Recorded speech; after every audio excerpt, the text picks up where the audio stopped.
of the Polearm category, and their various coaches and ladies-in-waiting, water-bearers, hangers-on, and enthusiasts, prepping themselves for the final rounds of the Polearm tournament.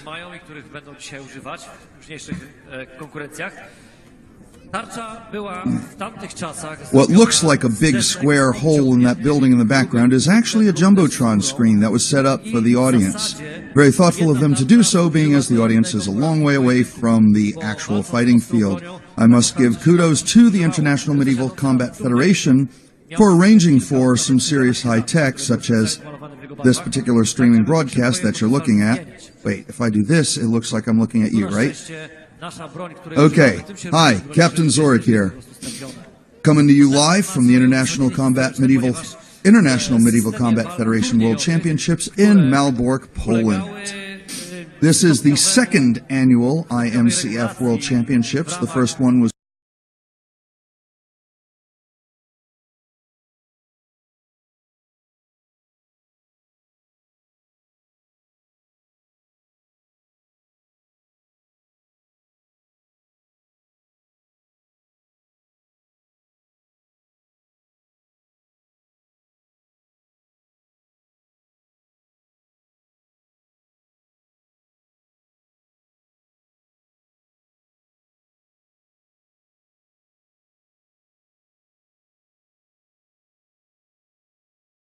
Jestem dobrym.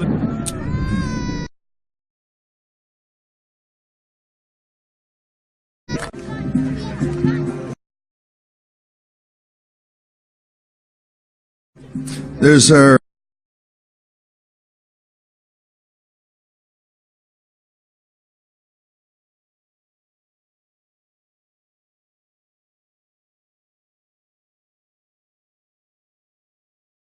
There's Maria Dedvukai of the US team, part of the support staff. There's RJ in the blue.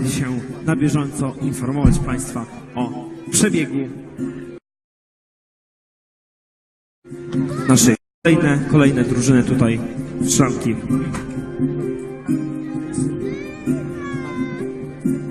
The captain's wife, Mrs. Stonebridge. Stockbridge? Stockbridge. Do we have her first name? No? Okay. Także, drodzy Państwo, już sędziowie pojawiają się w szrankach, więc będziemy chyba oficjalnie rozpoczynali finały, prawda? Oczywiście. So it's Amy versus Stockbridge there. Przejdźmy. Ja w takim razie zaopiekuję się tutaj jednym... I can tell she's getting in the zone. Może kobietami. Serious focus here. This isn't a game. It's a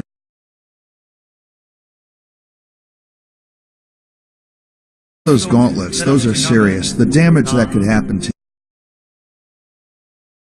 you. Or to not be wearing armor, those weapons could theoretically kill you. Oh, finish the name of the flag claim. Where were we? New Zealand, Poland, Quebec. Oh, you guys are killing me. There we go. Quebec, Scotland, South Africa, Spain, Sweden, Switzerland. Tutaj mamy reprezentantkę Nowej Zelandii, którą mieliśmy już dzisiaj okazję oglądać. Bardzo silna kobieta, mocno młóci, nie daj Boże wpaść pod nią. Tak więc okay, there does happen to be a documentary being made of the US team this year, and those are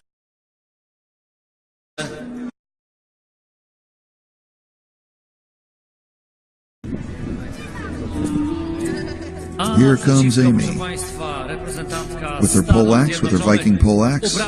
Viking war axe, I think is the technical term historians use.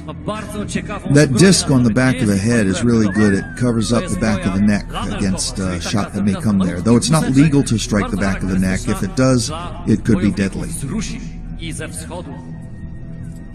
Także tu można powiedzieć starcie wschodniego uzbrojenia z zachodnim. Yeah, the armor weighs between, I don't know, about 40 to 70 pounds, depending upon how big the person who's wearing it. and what style it is and how much it's made of. And depending upon how you make it, and who makes it, and how much work you're willing to do, can cost you between $15,000 and $6,000, $7,000, $8,000. Again, depending upon who's making it and how much work you're doing and the style. Please report to the list. There are rules about how big the holes in the eyes can be. You'll notice Amy has a couple of bars in her eye slots so as to make them legal and safe for the sport. Please prepare to the next battle. Okay, where were we? Switzerland. Darn, what's that? Oh, Ukraine, United States, and Wales. There you go. If you got all of them right, give yourself a prize.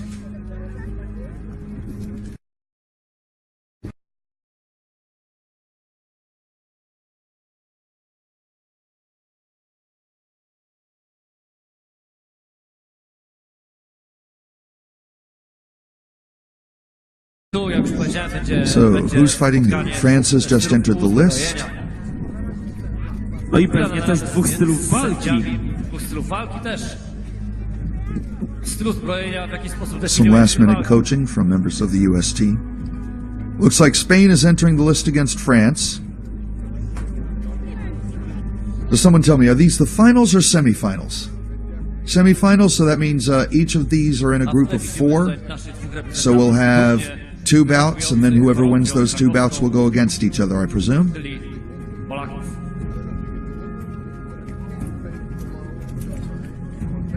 Fastening on the face guard.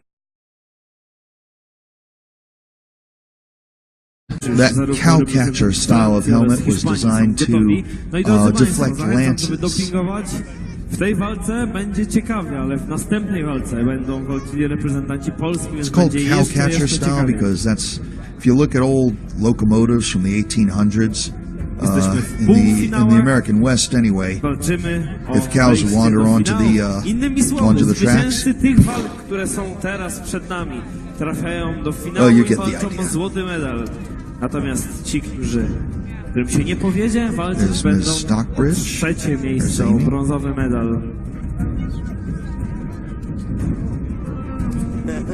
Widać poziomającego polskiego. In the background there, the guy without the mustache is Jeff Galley, United States' champion and the winner of Polearm last year. Timing involving injuries and scheduled tournaments and stuff led to the United States not actually having a male polearm champion this year. The referee giving some last-minute instructions.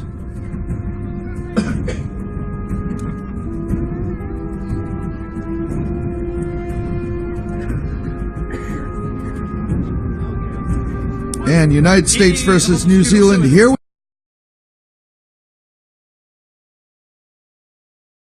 we go.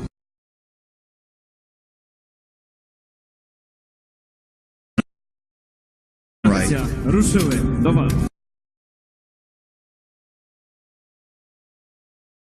The haft will disorient the opponent. Grappling is legal. Striking them with the butt of the weapon is perfectly legal, though it does not score points.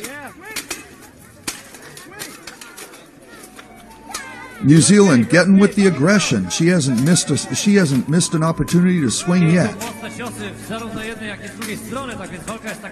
Amy's blocking and striking back. Now they're taking a breath. Left, right, left, right.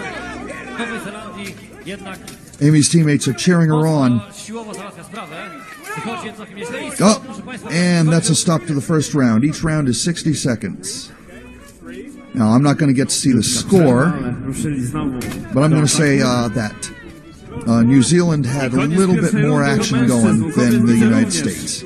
Fortunately, since these 2 matches are happening virtually simultaneously, it's impossible for me to see both of them unless we can somehow get a split screen. Here's some slow motion action here. Note how with the butt of the weapon she is able to disorient Amy, thereby leaving her head open to come back. Boom, there it is. Now they got tangled up here. This could actually lead to a takedown if there was a little bit of judo in the background here. Instead, she chooses to strike to disorient, swing and a miss, bam, with the butt. That doesn't score a point, though. Looks like Amy was about to swing, but faked, thereby getting New Zealand to commit, thereby leaving her open. But New Zealand came back, scored a blow. There's another on the shoulder. There's a knock to the head. Then another swing and a miss.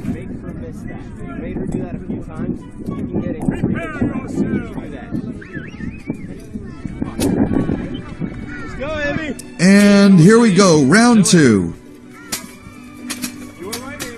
And scoring back and forth, scoring back and forth. Uh-oh, looks like New Zealand's aggression is breaking through Amy's concentration. United States needs to move forward, needs to just fight back. She's getting pushed around here. There you go, there you go. She's game, she's trying to put the metal to the head, but here comes New Zealand, a chop to the arms, 2 chops to the head. Stockbridge is pouring it on. There's a parry with the haft, answer with the blow. Parry with the haft, locked in, and over the top. Boom, I saw that coming. Amy got to pick it up. United States got to start to put some metal to some armor. Uh-oh, sword's got caught. I don't want to think what it got caught in. Here we go, attempting to disengage. There she goes. It got caught on the polearm.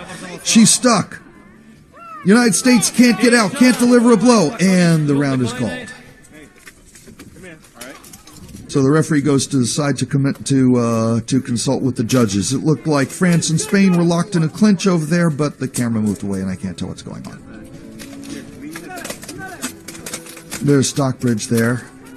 Let me tell you, this is hard-working stuff. They may not look like they're moving around a lot, but it's awful hard to move at all. I mean, pick up your arm right now. Just do it. Okay, now imagine there was an extra 10 pounds on that arm. Okay, maybe 7 pounds, and it's distributed on the arm. But it is going to take more energy to lift your arm and your leg and move your whole body.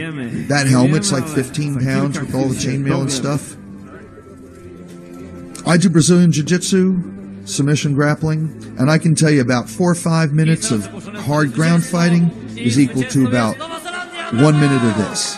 Here's some slow motion action. Notice how New Zealand is pushing with the butt of her polearm to get her in range. And they announced the winner, and the winner was New Zealand.